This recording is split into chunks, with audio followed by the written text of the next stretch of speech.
I don't know where to start from, but it's like it's trash everywhere. It's horrible. I'm glad I'm a part of it, cleaning it up. It makes my day, but it's everywhere. It got worse. It's a lot. It's all over the streets and everything. It's kind of weird seeing it, like trash bag after trash bag and rats running around. That kind of scared me the most coming from California. Like if I'm trying to go out to a restaurant and I see a bunch of like filth on the ground, it just kind of puts me out of the mood, like where I'm like, oh, I'll probably just eat at home today. It's disgusting to see. My first impression today was that it was dirtier than I expected. I thought it would be better after the pandemic than I saw today. At the beginning of the 20th century, there was a terrible urban sanitation problem. The streets were filled with horse manure and dead horse carcasses, and that led to epidemic diseases. Today, we have massive amounts of single-use disposable plastics and paper stock on the streets now, and visually, that's producing a lot of pollution, but it doesn't produce epidemic diseases. It relates to climate change, it relates to endocrine disruptors, but it's a different set of cleanliness issues. New York City also has a few structural disadvantages compared to other cities. It is a huge city in terms of population, but not in terms of land. And when the city first was laid out, the planners weren't focused on something that a lot of cities have, and that is putting alleyways in. That's where your cans would be, that's where the trucks would go, and keeping that out of sight would remove the congestion of waste. With no alleyways to contain the problem, the trash congestion has been pushed out into the streets for all to see. New Yorkers can empathize with the local government struggling during the pandemic, but years later, the issue continues to stain the city's streets, and community leaders are fed up. It's been horrible since 2020. A lot of the workers didn't come to work. But in 2021, 2022, 2023, it's unacceptable.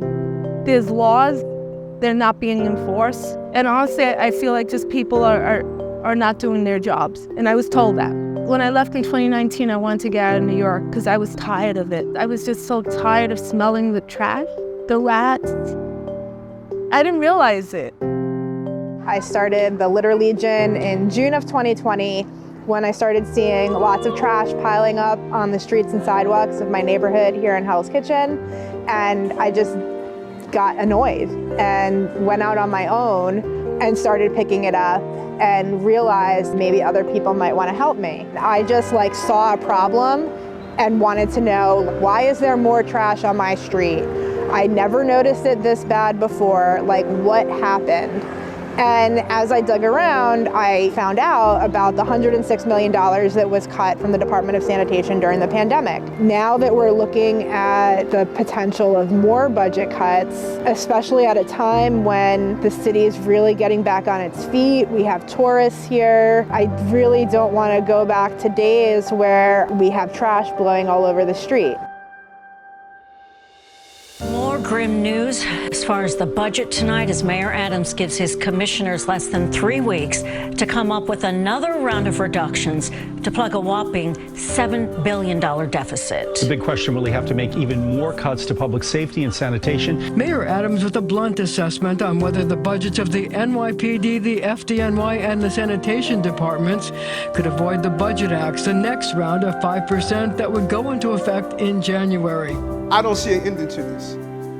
This issue will destroy New York City. Destroy New York City. We're getting 10,000 migrants a month. We got a $12 billion deficit that we're going to have to cut. Every service in this city is going to be impacted. The city we knew, we're about to lose. I think there's no accountability. They have wonderful laws. I could tell you, I know all the laws. They're not being enforced. The laws say that property owners are responsible to clean 18 inches into the curb. Why make a law and not hold people accountable? There's violations. Building owners are supposed to be maintaining the sidewalks adjacent to their property and 18 inches from the curb into the street. And unfortunately, a lot of people don't do that. If everybody actually cleaned up their little plot of sidewalk, it would be a lot better. Because that doesn't happen, the city needs to invest money in paying workers to do those jobs. One time I saw a sanitation guy, he was actually sweeping because the garbage had fallen, and I looked at him and I'm like, so that's what they're supposed to do. So if our streets are dirty, people aren't being held accountable. It starts from the top. It has to change. How do we work to reduce the amount of stuff we're throwing away? Extended producer responsibility legislation is a systematic way of getting designers and manufacturers not to design trash, shifting the burden back to the producers so the producers will redesign their systems of delivering goods and services is crucial. It's not a good look to have trash everywhere. It's not sanitary.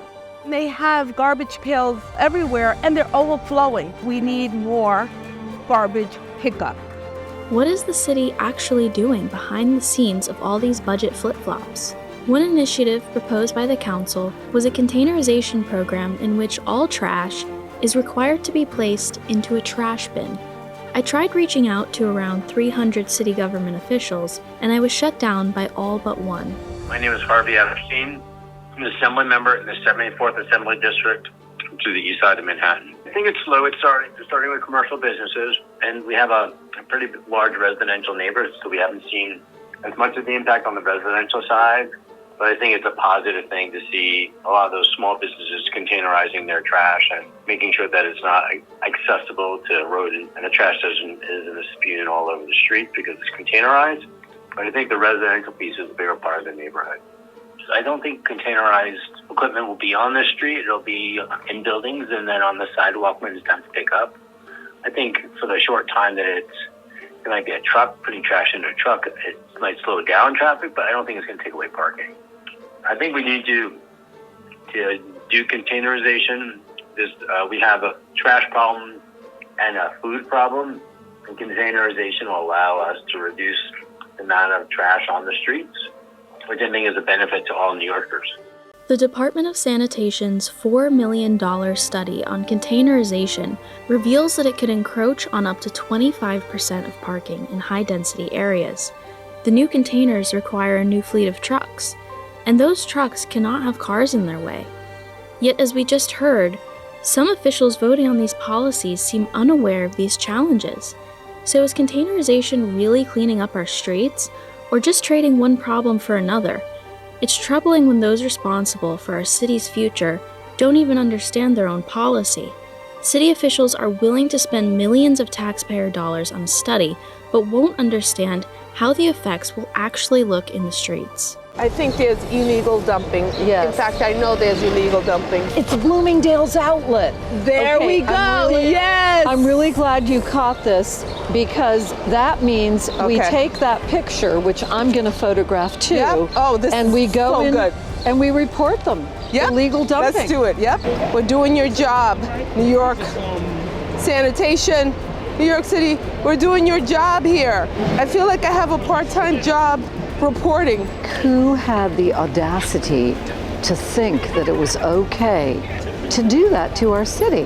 I love this city. I can get so upset thinking about the fact that this is going on.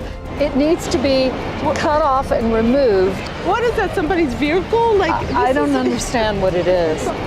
It's got to be cleaned 18 inches into the curb, so all of that would be a violation, and it's supposed to include the tree wells. They need to be violated. $150 is not enough. $1,000. Honestly. You might be right about that. I'm serious. You might be right. Those bags, that's a violation in and of itself. Yes, because those can't go out till what, 8 p.m.? Yes. Very good. You go too. Oh, here's my friend Baba. Hello, Baba. How are you? Hi, Baba. How are you? Listen, I'm with my friend who I advocate with to clean up the neighborhood, and we noticed there are 2 black bags of garbage in the tree well, and that's a violation. Can those be taken in until 8 o'clock? Oh, I feel bad that No, you shouldn't even do it. You know what? Put it right here. I agree, Baba. We put it right inside. I love it. I love it. Completely. You're so right, Baba. I love this. That is exactly the thing to do. You're the best. Really appreciate it, Baba. Where there's trash, trash attracts more trash. As soon as there's trash, they will add more and more and more. That's another problem. And by the way, half appear to be abandoned, as one can see from the tires. Violation. This is unbelievable. Violation. We have all these laws, but they're not followed through. So why have laws? There is no point in having those laws that are completely ignored. Here's a great example of how the minute you have a container with trash, it'll simply grow and grow and grow. Restaurants are supposed to have containers, but it's opened. Down here, it's absolutely disgusting. This will remain here for days. And I even asked the sergeant in New York City Sanitation, I'm like, do you have people? He said, no, our budget can't afford to have more times. I'm like, right now I'm working for free, so maybe you need to get volunteers. I don't know what you need to do. We got to make this happen because this is unacceptable. This is what I see every week. This is disgusting. This is terrible.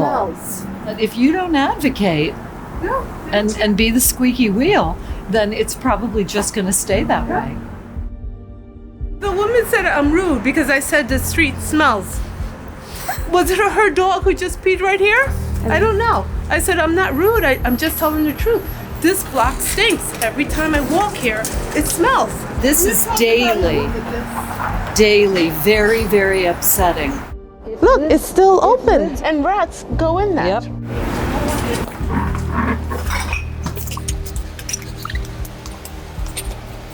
Now there's probably a camera, but so be it.